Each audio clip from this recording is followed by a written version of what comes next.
Channel Christian assembly సేవకులు పెద్దలు గుంటూరు నుంచి వచ్చిన మా ప్రియుడు విక్రమన్న గారికి, అలాగే చేరవచ్చిన సంఘస్థులు, అలాగే దైవ సేవకులు మరి ఇజ్రాయల్ గారికి, మరి ఆహ్వానించిన పేదాసులు గోధుమలకు సంఘస్థులందరికీ పరమానంలో వాక్యానికి ముందు కొంత సమయం ఉంది కనుక మార్చిన సాక్ష్యాన్ని 5 నిమిషాలనే ముగించేస్తాం. 5 నిమిషాలు ఆ సాక్ష్యాన్ని ముగిస్తాం. నా పేరు దేవయ్య, నాన్నగారి పేరు దేవదాస్ గారు, మా పేరు సంతోషం. మొదటగా మా నాన్న మా సొంతూరు నెల్లూరు జిల్లా ఉదయగిరి తాలూకా నందిపాడు గ్రామం మా సొంతూరు. అక్కడ నాన్నగారు మరి భూమి నుండి కొంత ఆ భూమిని చేతపరుచుకుంటుండేవాళ్ళు. అయితే మొదటగా నాన్నగారు అమ్మగారు వాళ్ళు అన్నిలు, ఎందుకంటే ఆ నందిపాడు గ్రామానికి వారు పెద్ద. ఏ వివాహం జరిగినా ఏ కార్యక్రమం జరిగినా దేవరపుట్టమని పెద్ద, మరి మన మందిరం కంటే పెద్దగా ఒక దేవరపుట్టమని ఉండేది. అక్కడ ఏ కార్యమైనా అక్కడ మరి నాన్నగారు వాళ్ళు పూజించే మరి వెంకటేశ్వర స్వామిని పెట్టుకుని అక్కడ వాళ్ళకి కత్తి ఉండేది. ఆ కత్తిని తీసుకుని వాళ్ళంతా మరి మరి ఆనందంతో వాళ్ళు చేసేవారు. ఆ విధానంలో ఉన్న నాన్నగారికి అక్కడ ఉదయగిరి అప్పుడు 1925 మధ్యలో దొరలు వచ్చేవారు. ఆ దొరలు మరి మా నందిపాడు గ్రామానికి రావడము, అక్కడ వాళ్ళు ఆ నందిపాడు గ్రామాన్ని వాళ్ళు దత్తత తీసుకుని అక్కడ దేవుని వాక్యాన్ని చెప్పడానికి వాళ్ళు మరి ప్రారంభించారు. తర్వాత అన్నిటికంటే ముఖ్యంగా వాళ్ళు ఆకర్షించబడింది ఏంటంటే, అంత పెద్ద దొరలయ్యి ఉండి వాళ్ళతో సమానంగా కింద కూర్చోవడం, మరి వాళ్ళు తినే ప్లేట్లోనే వీరు కూడా రాగి ముద్ద చట్నీ ఏదైతే ఉందో ఇది తినేవాళ్ళు. అలాంటి తగ్గింపుతో వాళ్ళు అక్కడ పరిచయం చేస్తుంటే అది మా నాన్నగారికి బాగా నచ్చింది. నచ్చి అయ్యా మరి మేము కూడా మీ దాంట్లోకి రావచ్చా, పలుకైన భాషలు మీ దాంట్లోకి రావచ్చా అని వాళ్ళు నాన్నగారు అడిగినప్పుడు, అయ్యా యేసుప్రభు అందరికీ ప్రారంభించాడు. అందరి కొరకు ఆయన ఆ కల్వరిగిరిలో ఆయన ప్రారంభించాడు. ప్రతి వారు ఆయన దగ్గరకు రావచ్చు, నా ఎద్దకు వచ్చేవాడిని ఎంత మాత్రం బయటికి తోసివేయలేని చెప్పే దేవుడైనా అని యేసుప్రభు యొక్క సువార్త గురించి చెప్పినప్పుడు మా నాన్నగారు తన హృదయాన్ని దేవునికి ఇచ్చేశారు. అంటే ఆ రోజుల్లో ఇంతగా ఇప్పుడున్న ఇంత విశాలమైనటువంటి వర్తమానం ఆ రోజుల్లో ఈ పరిచర్య ఆ దినాల్లో బహుశా కొంత తక్కువ అయి ఉండొచ్చు. కనుక వారు సిఎస్ఐ మరి ఆ సంస్థ పెట్టారు. అక్కడ తెలుగు బాప్టిస్ట్ చర్చ్ అని ఒకటి అక్కడ స్థాపించారు వాళ్ళే. అక్కడ మరి అమ్మ నాయన బాప్టిస్ట్ ఇచ్చారు, అక్కడ కొనసాగుతుంది. అమ్మ నాన్నకి 4 కుమారులు, నేను రాష్ట్రం. మంచి వ్యక్తిగతమైనటువంటి విధానంలోనే నాన్న పెంచుకుంటూ వచ్చాడు. కానీ అయితే నేను కాస్త ఈ భక్తికి చాలా మరి క్రైస్తవునే ఉండి, క్రైస్తవ కుటుంబంలో పుట్టే ఉండి నాకు ఒక కొరత ఉండేది. దేవుడు అంటే ఉండాలా, దేవుడు అంటే రిచ్గా ఉండాలా, కిరీటాలు ఉండాలా, కత్తులు ఉండాలా, అప్పుడే కదా దేవుడు అంటే. దేవుడు అనే దానికి ఒక ఇది ఉండాలి కదా అని నాకు ఎక్కువ వాటి మీదనే ఎక్కువ కలిగి ఉండేది. ఆదివారం అంతా అమ్మ నాయనంతా వాళ్ళు చర్చికి వెళ్ళిపోతే నేను శనివారం సాయంకాలమే వాటి దగ్గరలో కసాపము ఆంజనేయ స్వామి గుడి ఉంది, అక్కడికి వెళ్ళేవాడిని. అక్కడికి వెళ్ళి మోకాల మీద గుడి చుట్టూ తిరిగేవాడిని. భక్తి ఉంది కానీ అయితే సాయంకాలం అయితేనే మా స్నేహితులతో అక్కడే పైన గుడి ముందునే ఎక్కడో మూలకి పోవడము, తెచ్చుకున్న బ్రాంతి బాటలు ఏదైనా హోటల్కి వెళ్ళి ఏదో తెచ్చుకుంటాము, అక్కడే తాగడము, అక్కడే తినడము, అక్కడే పడటము. ఆదివారం సాయంకాలం వస్తే ఇంటికి వచ్చాను. ఇది నా కథ చరిత్ర. ఎంత దౌర్భాగ్యం అంటే ఒక రకంగా చూస్తే మా గుంతకల్లో ఒక వీధి ఉండేది, హార్నెస్ నగర్ ఒక వీధి ఉండేది. ఆ వీధిలోకి పోతే నన్ను చూస్తే ఆడవాళ్ళు ఈ దుర్మార్గుడు ఎప్పుడు చచ్చిపోతారా అనేవాడు. ఈ దుర్మార్గుడు ఎప్పుడు చస్తారా అనేవాళ్ళు. ఆడవాళ్ళంతా కలుసుకొని మన్ను తీసుకొని చల్లేవాడు, ఎప్పుడు నాశనం అయిపోతారా. అంత చండాలమైన జీవితం అది, చెప్పుకోవడానికి అది అసహ్యంగా ఉంది. అంత దుర్మార్గత కలిగినటువంటి బ్రతుకులు. రాజరత్నం గారిని నన్ను కాస్త వెంటబడుతూ వచ్చాడు, నా కొరకు కొంత ఆయన ప్రయాసపడుతూ వచ్చాడు. నా కోసం ఎప్పుడు అసలుకి ఆయన చెప్తూ ఉండేవాడు. ఆయన భోజనం కూర్చున్నప్పుడు వెంటనే ప్రభు తనతో మాట్లాడుతూ వచ్చేవాడు. ఈరోజు దేవయ్యతో నువ్వు కలిసినావా? ప్రభా లేదు, మన కలవకుండా ఆయనకి నా గురించి చెప్పకుండా నువ్వు భోజనం ఎట్లా చేస్తావు అని తలంపు వచ్చింది. కనుక ఆయన తినే భోజనం ఆయన వదిలిపెట్టి నా కొరకు నేను ఎక్కడో ఉంటాను, ఎక్కడో ఏది మన పేకాట ఆడే గృహాల్లో కూర్చోను, అక్కడికి వస్తాను.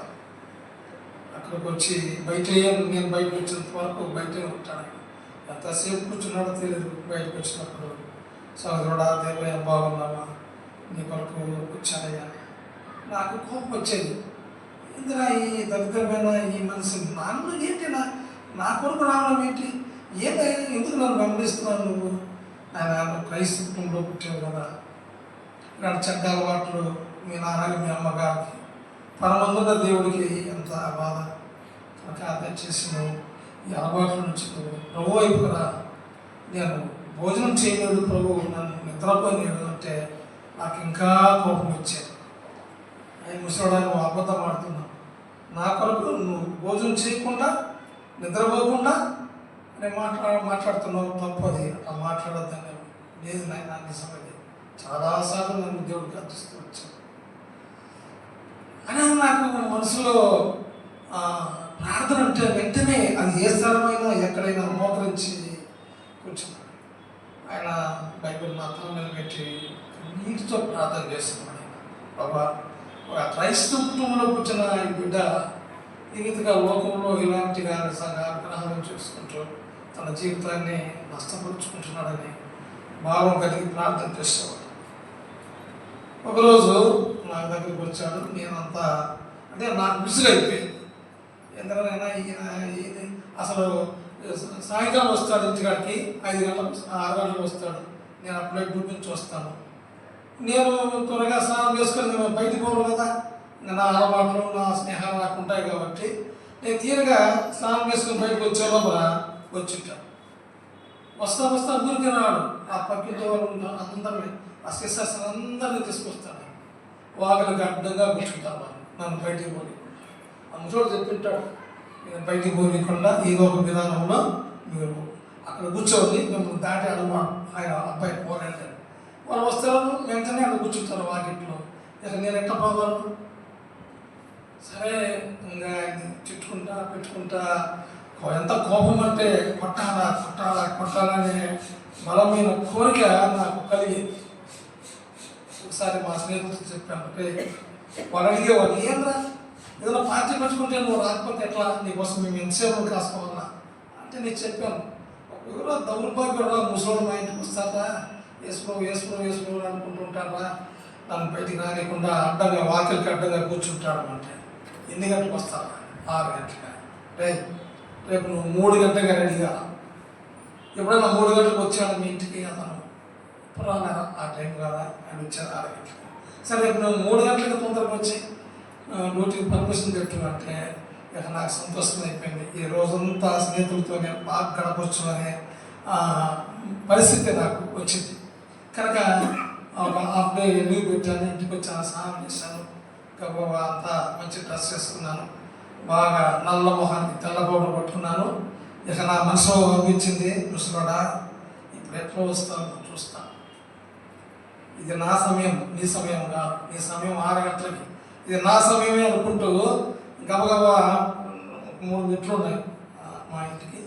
ఆ ఒక మెట్టు దిగినా లేదు, ఇతరంగా వచ్చి దేవయ్య గారు ప్రైజ్ రాడని అంటున్నారు. ఇక నాకు ఎట్లుంటుంది పరిస్థితి? పనులు పట్ట పట్ట పట్ట పట్ట కొరికేస్తాను. ఇక ఆ శబ్దం ఆయన వినపడుతుంది. ఇక నాకు ఏమో కళ్ళంతా పెద్దగా చేసి అసలు ఏమైనా అందామంటే నోరు రావడంలే, లోపలే ఉన్నాయి ఆ మాటలన్నీ. తర్వాత ఏమైనా బాగున్నావా, అసలు ఎందుకు వచ్చావు మేము ఈ టైంకి, నువ్వు నీ సమయం మార కదా అన్నాను. ఏమన్నా ఇంట్లో అనుకుంటే దేవుడు ఈరోజు కలిసావా దేవుడని అన్నాడు. లేదన్నాను. వెంటనే పో అన్నాడు. అంటే ఇంకా నాకు ఎక్కడ లేని కోపం వచ్చేసింది. ఇది నిజం చెప్తున్నాడా అర్థం చెప్తున్నాడా ఏంటి ముసలోడు అని చెప్పేసి నాకు ఇంకా కోపం వచ్చేసింది. అతను నా కోపాన్ని చూశాడు. ఇక ఎక్కువ మాట్లాడితే బాగుండదని చెప్పి అనుకున్నాడేమో. ఏమైనా బయటకు పోయి అనుకున్నామా అంటే అవునండి. సరే నేను చిన్న మొక్కరించి అట్లా మొక్కరించుతుంది అట్లా నిలబడి అన్నాడు. ఆయన ప్రార్థన చేశాడు. చేస్తేనే ఆడికైనా వదిలిపెట్టాడు అంటే ఒక చన్నం ఎత్తాడు. సర్లే ఏదో దరిద్రం ఒక చన్నం ఎత్తాడు కదా అని అనుకున్నాను.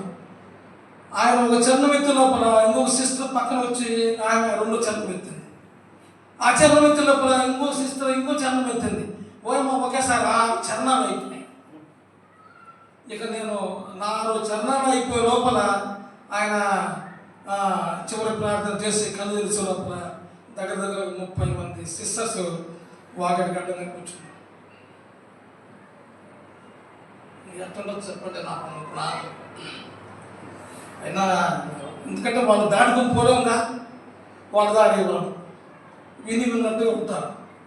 అమ్మ దాడి వెళ్ళినా కూడా వాళ్ళకి వినపడుతుందో లేదో కానీ వాళ్ళు మామూలుగా తలగా ఉంచుకుంటారు.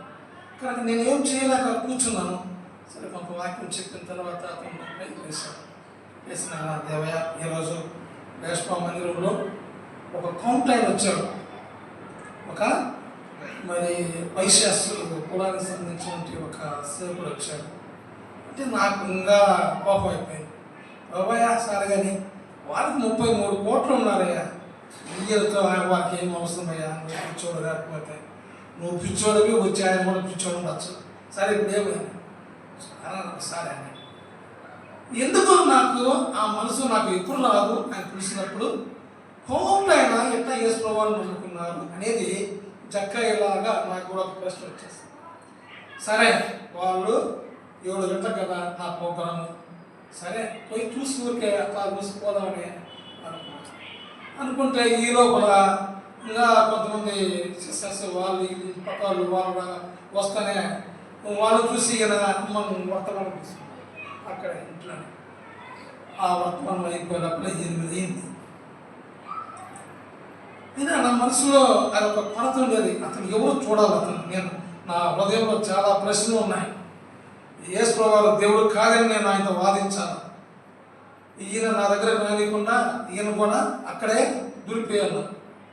ఆయన బలమైనటువంటి కోరిక నాలో కలిగినప్పుడు, చూడాలని ఆశ ఉన్నప్పుడు మందిరానికి పోయాను. పోతే లాస్ట్ వర్తమానం అంతా అయిపోయింది. నేను పోయినప్పుడు అందరూ మోకలు ఇచ్చినారు. నేను ఎప్పుడు చర్చికి పోయాను కాదు, రాజ్యం వరకు పోను. నేను ఆ చర్చిగా పోయిన తర్వాత వాకిలి అక్కడ వాకిలి ఉంది కదా, ఆ వాకిలి వరకు కూర్చున్నారు, అందరూ మోకలు ఇచ్చినారు. ప్రార్థన అంతా అయిపోయింది. అయిపోయినాక దైవజనుడు నన్ను చూసి మరి ఎందుకో మరి ఆత్మదేవ ద్వారా ఆయన ప్రేరేపించబడ్డాడు. ఒక్క వాక్యం చూద్దాం అన్నాడు. అందరూ చూశారు, బైబిల్ తీసుకున్నారు. ఏఎస్కేల్ గ్రంథము 33వ అధ్యాయము. ఏఎస్కేల్ గ్రంథము 33వ అధ్యాయము.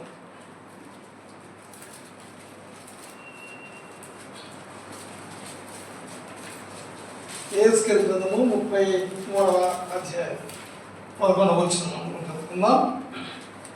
ఏఎస్కేలు 33వ అధ్యాయము 11వ వచనం చదువుకుందాం. అందరం చదువుకుందాం.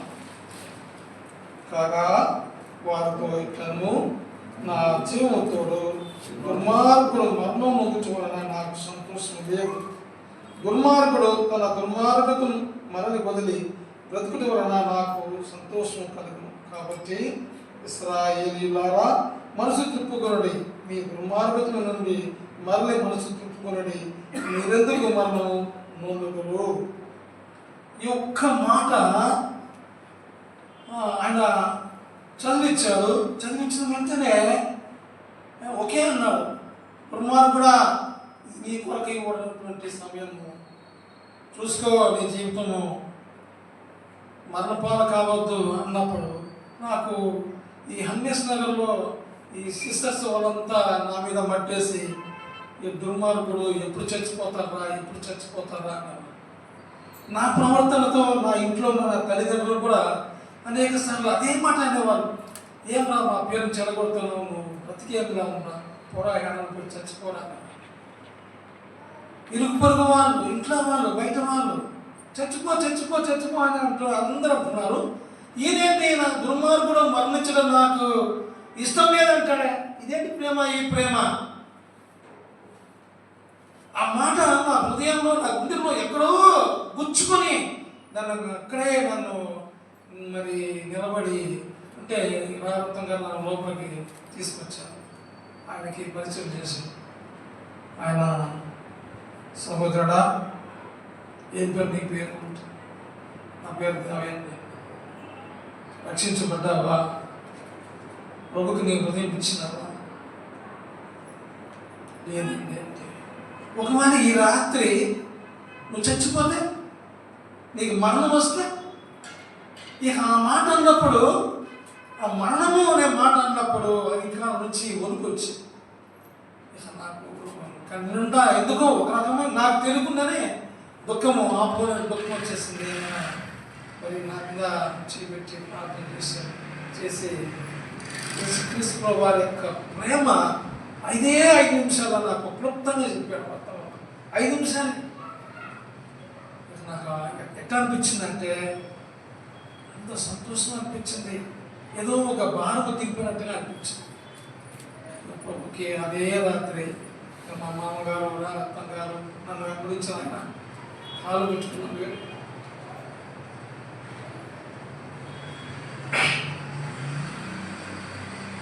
స్నేహితులు కూడా నాకు కొంత కష్టం,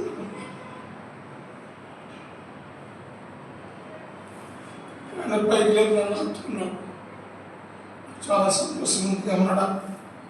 ప్రభు నీకు రాత్రి ప్రభుత్వానికి బ్రతుకున్నప్పుడు మంచి తీర్మానం చేసుకొని ప్రభుత్వం స్థిరపడి నిలబడ్డా. కనుక నాకు ప్రార్థన చేయండి. అంటే 7 సంవత్సరాలు అవుతుంది ప్రభు పనిలో ఉన్నాను, పరిచయం చేస్తున్నాను. కొన్ని పల్లెల్లో కొన్ని సంఘాలు కూడా దేవుని కృపను బట్టి, ఆయన దయాకరికను బట్టి కట్టబడింది. కొంచెం ఉంటా తట్టకాలు కొన్ని సంఘాలు ఉన్నాయి, పిచ్చపాడు, తర్వాత నల్లేసపల్లి, కొన్ని గ్రామాలు ఉన్నాయి. ఈ ప్రార్థనలు వాటిని జ్ఞాపకం చేసుకోండి. సరే, క్లుప్తంగా మనము 10 విషయాల్లో క్లుప్తంగా మన వర్తమానాన్ని మనము పోదాం. హెబ్రీ పత్రిక 2వ అధ్యాయం.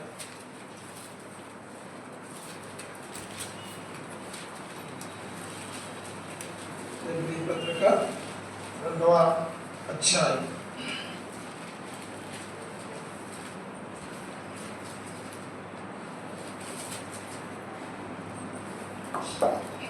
హెబ్రీ పత్రిక 2వ అధ్యాయం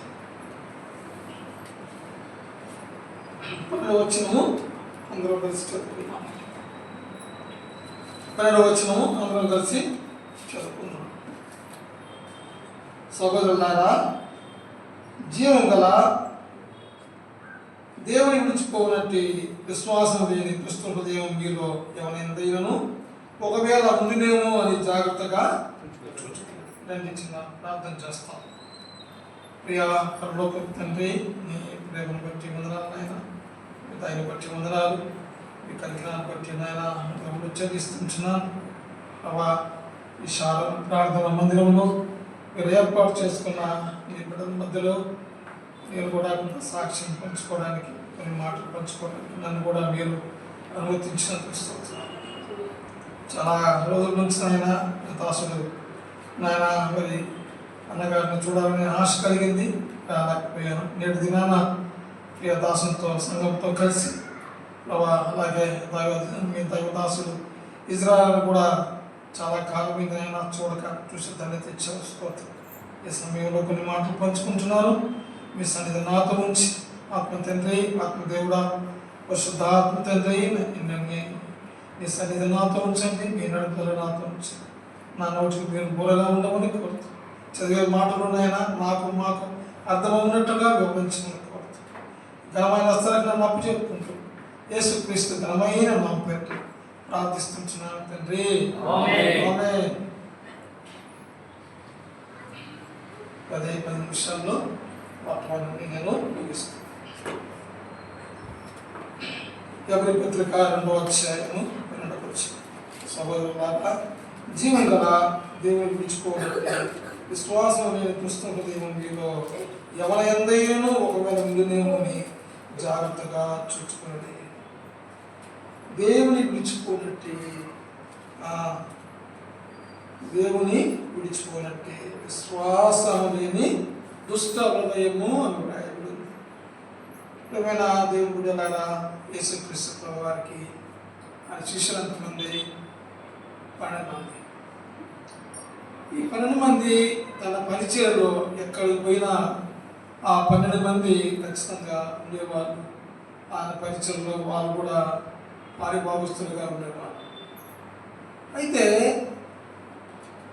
వారిలో దుష్ట హృదయము మరి ఒక వ్యక్తికి కలిగింది. ఆ దుష్ట హృదయము ఎలాంటిదంటే యేసుక్రీస్తు ప్రభు వారిని మరి 30 వెండి నాణాలకు అమ్ముకునే స్థితికి వచ్చింది. చూడండి, మార్కు సువార్త 13వ అధ్యాయం.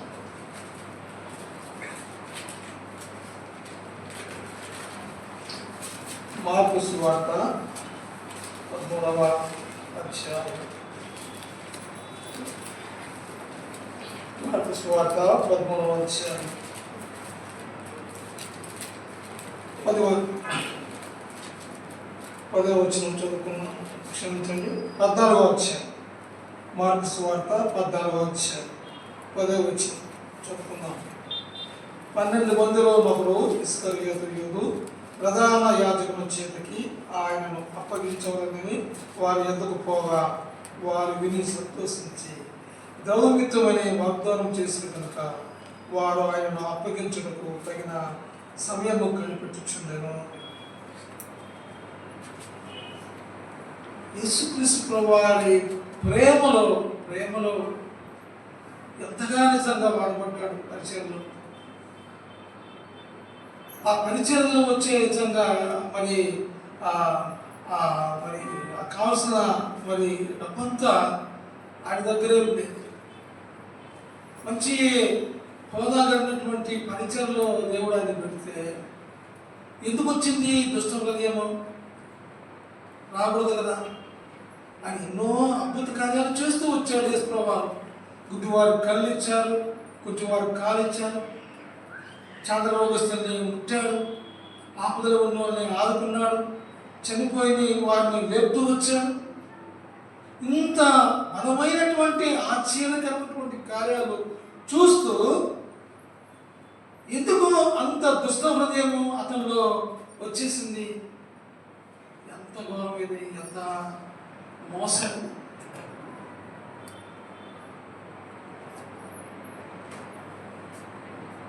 అసలు ఆలోచన ఎట్లా కలిగింది అంటే యేసు ప్రభువు కంటే ఆ ప్రేమ కంటే ఎంత విలువ పెట్టగలమంటే ఆ ప్రేమకు ఎంత విలువ పెట్టగలం?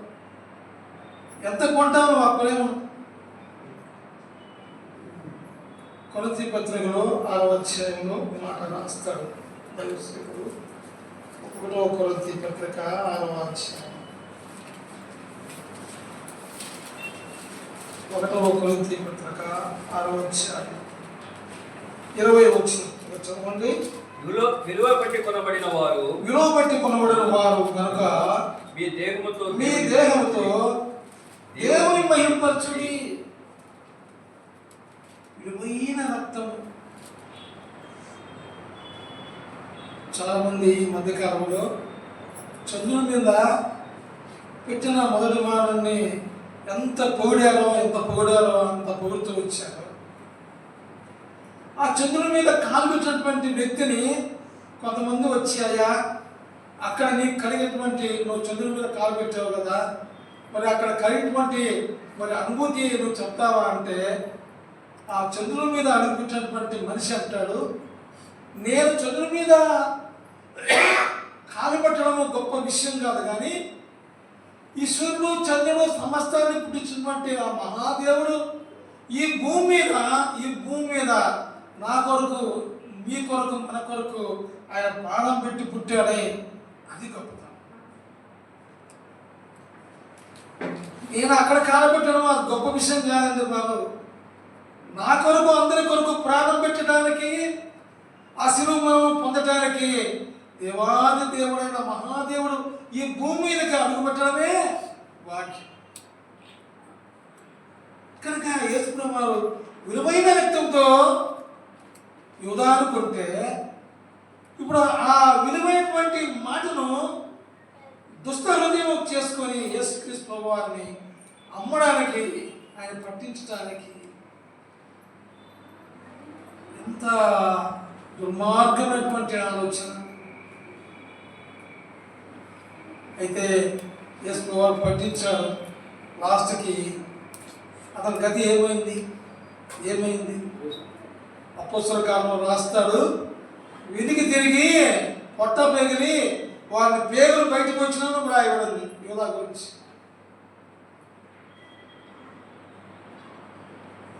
వల్ల విలువైన రక్తంతో నీవు నేను ఇచ్చిన వారు దవిసేపు అందరూ విలువైన రక్తంతో కొనబడిన వారు. ఈ కొనబడిన ఈ శరీరము దేని కొరకు? యేసుక్రీస్తు ప్రభువారు మనకే వాడబడాల, ఇక దేనికి వాడబడకూడదు.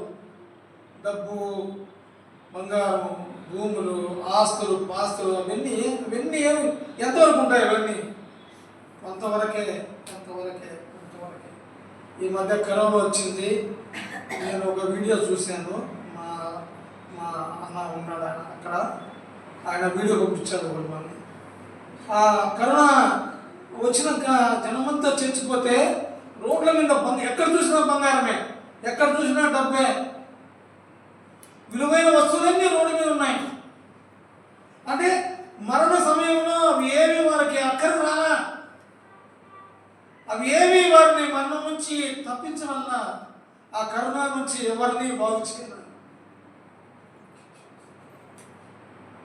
విలువ పెట్టి కొనబడిన దారదారులంగా ఆ కల్వరిగిరిలో కార్చినటువంటి ఆ మూల్యమైన రక్తం ద్వారా కొనబడిన మనము మన శరీరంతో యేసుక్రీస్తు వారిని ఆరాధించటానికే, పూజించటానికే, ఆయన మహిమపరచటానికే, ఆయన కొరకు వాడబడటానికే, ఆయన కొరకు జీవించటానికే.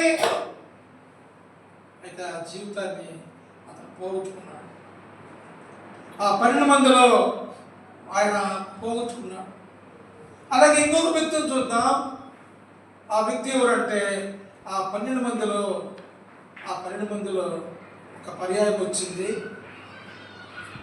ఆ వ్యక్తిని పిలిచి, నాయనా పేతురు గారు, నన్ను ఏమనుకుంటున్నావు నువ్వు, లేదా బయట ఉన్న జనాలు నన్ను ఏమనుకుంటున్నాడు అని అడిగితే ఆయన చెప్తాడు, అయ్యా నీవు సజీవుడైన క్రీస్తువు అంటాడు ఆయన.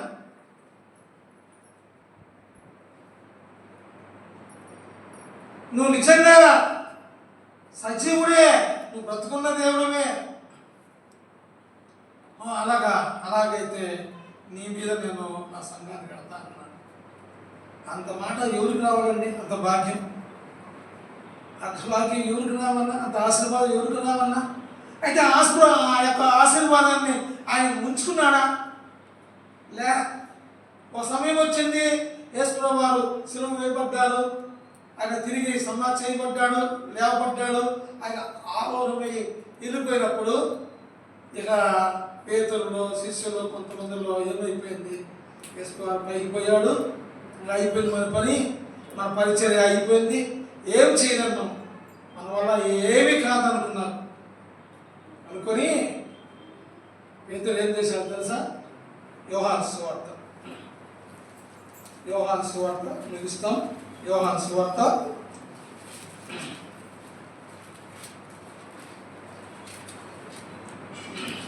21వ అధ్యాయం. యోహాను సువార్త 21వ అధ్యాయం 1, 2, 3 వచనాలు చదువుకున్నాం. అటు తరువాత యేసు తిబెరియా సముద్రమున శిష్యులకు మరలా తన్ను ప్రత్యక్షపరుచుకునెను. ఆయన తన్ను ప్రత్యక్షపరుచుకున్న విధం ఏదనగా, సీమోను పేతురును, దిదుమానబడిన తోమాయు, గలిలయలోని కానాను ఊరివాడు నతనయేలును, జబదయి కుమారుడును, ఆయన శిష్యులలో మరి ఇద్దరును కూడి ఉండేది. సీమోను పేతురు, నేను చేపలు పట్టుకోవద్దని వారితో అనగా, వారు మేమును నీతో కూడా వచ్చేది. ఎంత ఎందుకు వచ్చింది ఈ ఆలోచన పేతురుకి? ప్రభువారి గురించి మంచి సాక్ష్యం చెప్పాడు. అయ్యా, నువ్వు సజీవుడే దేవుడు, నువ్వు నిజంగా దేవుడు, నువ్వు క్రీస్తు అన్నాడు. సరే, ఒక సందర్భం వచ్చింది, అందరూ ఏదో అనుకుంటున్నారు. ప్రభు అడిగాడు, పేతురు, మరి నా విషయానికి వస్తే నువ్వు 3 సార్లు నన్ను బ్రోకేస్తావు అంటే, రండి మార్కు సువార్త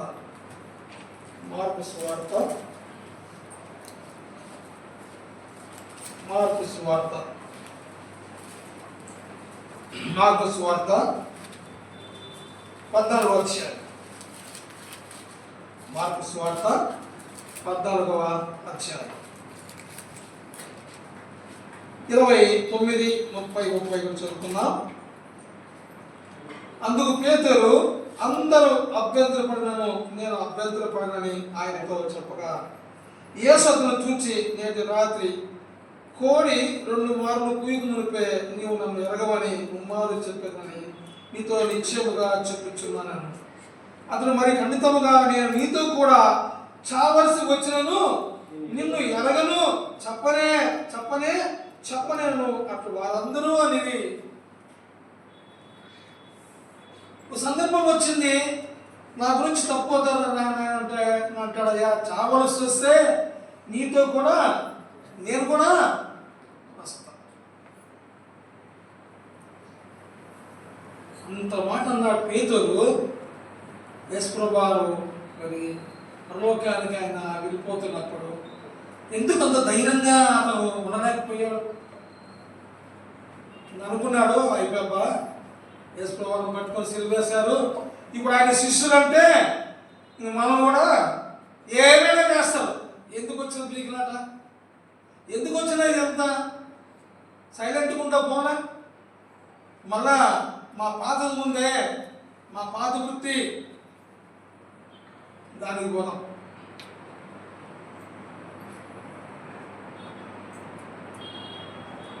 యేసుప్రభువారు సందర్భంలో శిష్యులతో, అందరూ నేను ముఖ్యంగా పేతురుతో నేను మనుషులు బట్టి జాగ్రత్తగా చేస్తానంటే ప్రభు పని విడిచిపెట్టాడు. ఇప్పుడు తనలో ఒక చేదైనటువంటి దుష్టమైనటువంటి ఆలోచన వచ్చింది. ఈయన కొరకు నేను ఏదైనా చేస్తే నన్ను చంపేస్తారు, నన్ను సాగొడతారు, ఆయన కొట్టిన నన్ను ఊరికే ఎడుస్తారా? అంత ఘోరం. తను చేసేది కాకుండా నేను చేపలు పట్టి పోతున్నారా అంటే మిగతా వాళ్ళు, తను చెడిపోతూ మిగతా శిష్యులు కూడా బలపరిచి, అయ్యా ప్రభు లేకుండా పరవున మనం ప్రార్థన కలిగి ఉన్నాం, సహవాసం కలిగి ఉన్నాం, ప్రభు పని ఏదైతే మనకి ఇచ్చాడో అది మన మీద ఉంది, ప్రాణం పోయినా పర్వాలా ఆయన కొరకు మనం సాగుదామని ధైర్యం చెప్పి గురించి నేను చేపలు పట్టుకోవద్దు అని అంటే, ఆయనతో పాటు మిగిలిన వాళ్ళు కూడా మేము కూడా నువ్వు అన్నట్టే, నువ్వు ఎట్లా పోతే నీ అంట మేము అట్లే వస్తాం. ప్రియమైన దేవుని బిడ్డలారా, ఈ దినాల్లో ఇప్పుడు జరిగే దినాల్లో ఇదే జరుగుతుంది. అందరూ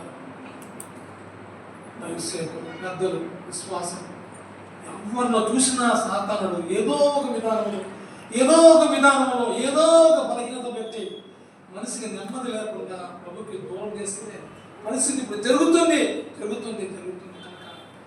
జాగ్రత్త పడదాం. ఎన్ని పరిస్థితులు వచ్చినా ఆయన ఒక్కడే మహా ఆశ్చర్యకార్యం వచ్చింది.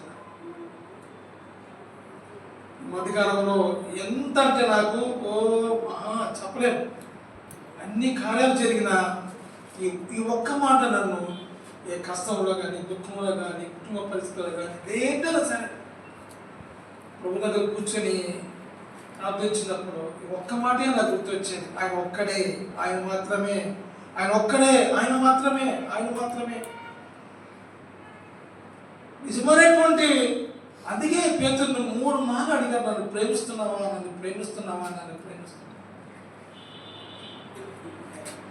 కనుక ప్రేమ కలిగిన వారమై ఎంత కష్టమైనా ఎంత నిష్టమైనా ప్రభు కొరకు ఎప్పుడైతే నిలబడతామో అలా నమ్మకమైన మంచి దాసుడు అంటాడు. అలా కాకుండా ఏ చిన్న చేదైన వేరు, అది ఏదైనా కావచ్చు, కోపం కావచ్చు, మరొక బలహీనత కావచ్చు, ఇంకోటి ఏదైనా కావచ్చు. అందుకే ప్రభు దగ్గరికి పోతున్నప్పుడు ఫస్ట్ మనం చేస్తున్న పని ఏంటంటే మనం సరి చేసుకోలేదు. అందుకే బల తీసుకున్న కాడ దేవుని వాక్యం ఏం చెప్తుంది?